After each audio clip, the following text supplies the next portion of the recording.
Now we will see how to find out the area under the normal curve when certain values of mean and standard deviation are given to us. I will just read out one example which I have also written here. A normal curve has mean 20, so x bar is equal to 20 and standard deviation is 10. Find the area between x1 is equal to 15 and x2 is equal to 40, right? So we have to find finding this is related to finding areas when x bar and standard deviation of normal variate are given. So when these values are given to us, अभी देखिए जो चीज़ मैंने आपको starting में बताई थी वो अब हम यूज़ करेंगे कि वैल्यू हमें वेरिएबल की वैल्यू के टर्म्स में दी हुई है कि एक ऐसी जो आपकी नॉर्मल कर्व है जिसका मीन है 20 और जिसका स्टैंडर्ड डेविएशन है 10। तो अब आप ये बताइए कि जो x एक वैल्यू 15 है x की और दूसरी वैल्यू है 40, x1 is equal to 15 and x2 is equal to 40 और जो पूरा कर्व है उसका मीन 20 है। तो अब आप ये बताइए कि x1 इज इक्वल टू 15 और x2 इज इक्वल टू 40 के बीच में कितना एरिया होगा, ठीक है।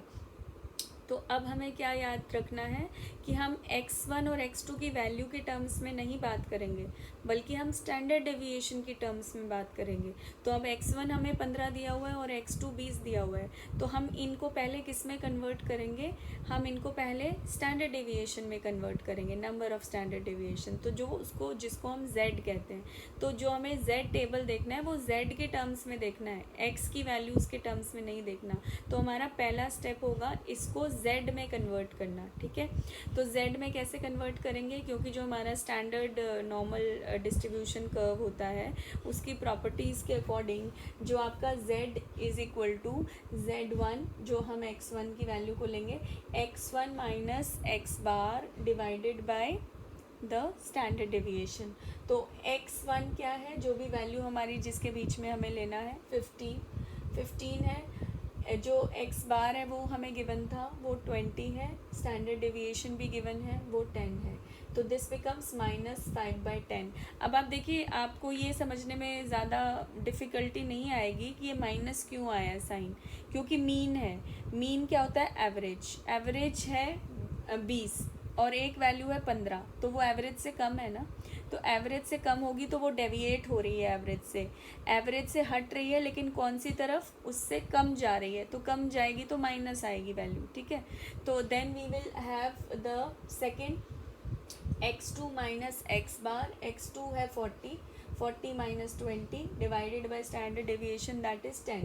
अब यहाँ अगेन आप देखेंगे कि एक कर्व है उसका मीन 20 है और उसी में एक वैल्यू है जो 40 है, तो मतलब वो 20 से बहुत ज़्यादा है, 20 और ज़्यादा है। तो ज़्यादा है तो उससे हट रही है वो वैल्यू, मीन से हट रही है, मतलब डेविएट हो रही है। कितना डेविएट हो रही है, पॉजिटिवली डेविएट होगी क्योंकि ये वैल्यू उससे ज़्यादा है, तो पॉजिटिव साइन आएगा। सो यू विल हैव +2, ठीक है। तो यहाँ पे माइनस, ये प्लस हम चाहे ना भी लिखें तो वो अंडरस्टूड है कि वो प्लस है।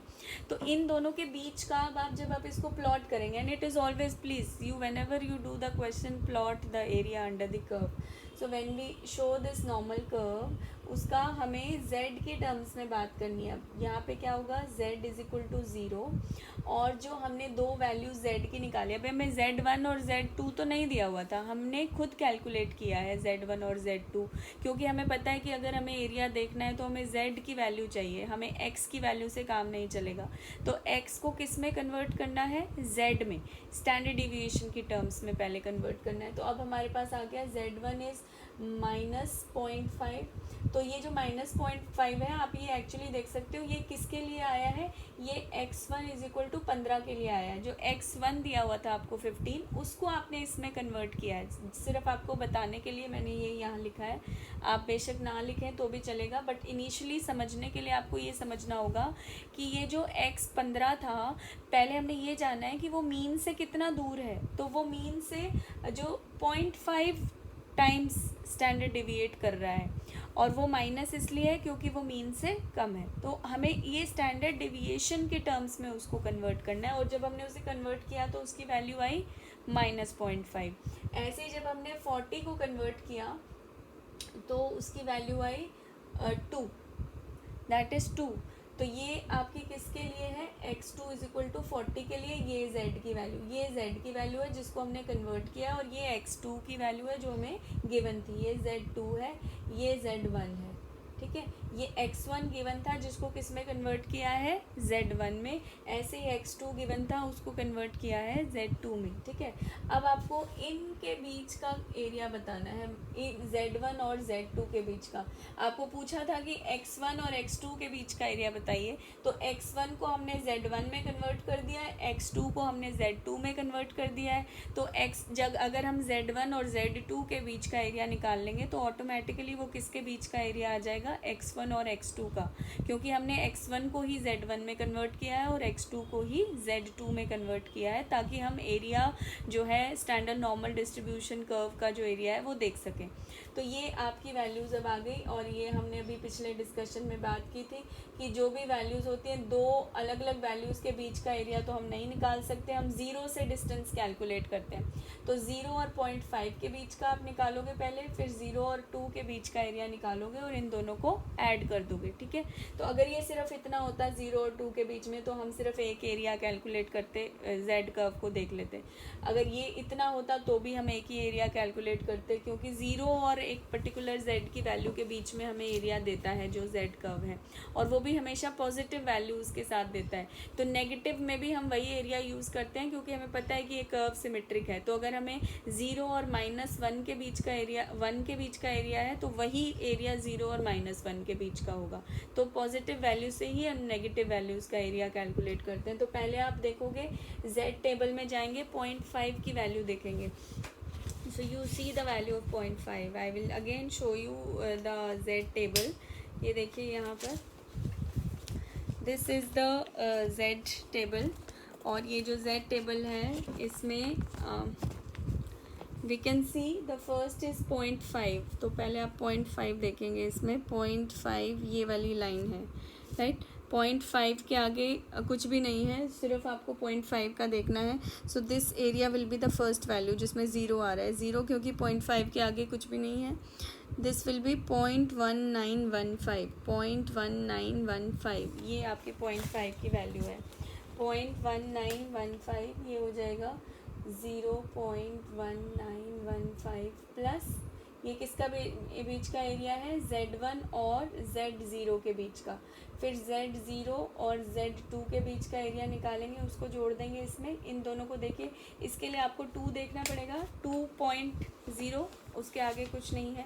So again you can see here 2, I will just locate 2, see this is 2, यहाँ पर ये 2 है, तो ये 2 के सामने 0 में जब आप देखेंगे तो दिस विल बी 0.4772, 0.4772,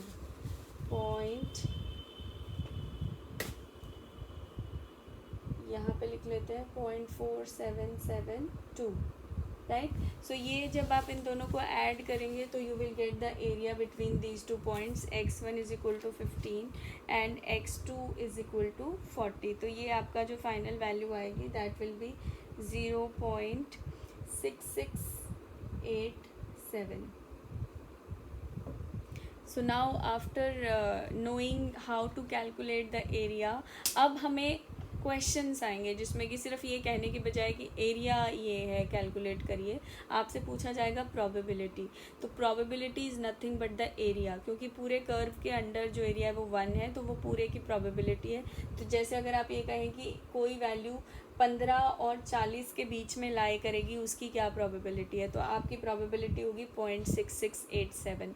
अगर इसी क्वेश्चन में मैं ये पूछने की बजाय कि area between x1 is equal to 15 and x2 is equal to 40 कितना है, ये पूछती आपसे कि what is the probability that a value will lie between x1 is equal to 15 and x2 is equal to 40, तो उसका आंसर भी same होता, because this area is nothing but the probability, ठीक है। और ये आपको याद रखना है कि हम x के टर्म्स में नहीं बल्कि z के टर्म्स में प्रोबेबिलिटी कैलकुलेट करते हैं, and z is the number of standard deviation. तो पहले आपको x को z में कन्वर्ट करना है, फिर एरिया देखना है under the curve, right. So in the next session we will do some more practical questions.